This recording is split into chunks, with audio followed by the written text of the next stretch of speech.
Chris Poulos, Spanish teacher at Joe Barlow High School in Reading, Connecticut. I'm here today in New York City at El Museo del Barrio with my students, and we're working on an art interpretation project, something unique, where students have spent the last week or so looking at art objects from this collection and on a social network, interacting and discussing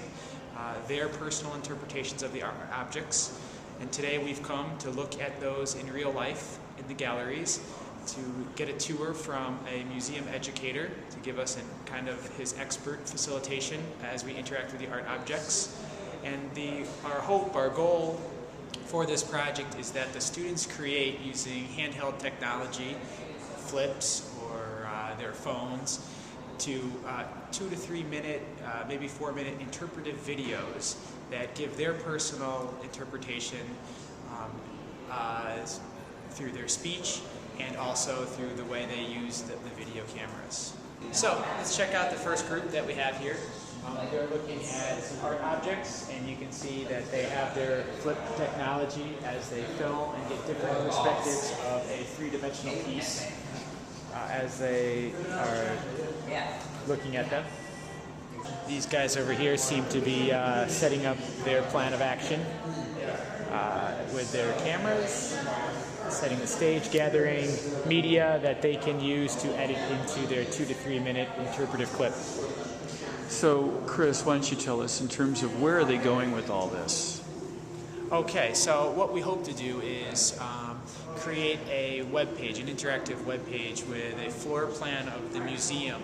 and that a visitor of the web page can click on a location in the museum that would take them to their interpretive videos where they're talking about the art object. So someone who's considering visiting the museum might find this source of information and say, oh, I wonder what this is about. And they click on it, and then they get to find out a little bit of information about the art object. Now, even better, we hope to make a page with QR codes associated with each of the art objects, so that potential visitor can print off that page, and with their smartphone, as they visit the museum, they can scan the code and then on the spot have a virtual tour guide or curator telling them about their interpretation of the art object. These type of things. Now, I teach Spanish, and that's important, and they're doing all these things in Spanish, and they're composing and writing and thinking in Spanish, but they're also gaining the very valuable 21st century skills of working with this type of technology and creating something unique. My hope is that when they go into college, or someday when they're talking to potential employers, that they can reflect on this experience and say, this is how I've been created, this is how I could function in this job, or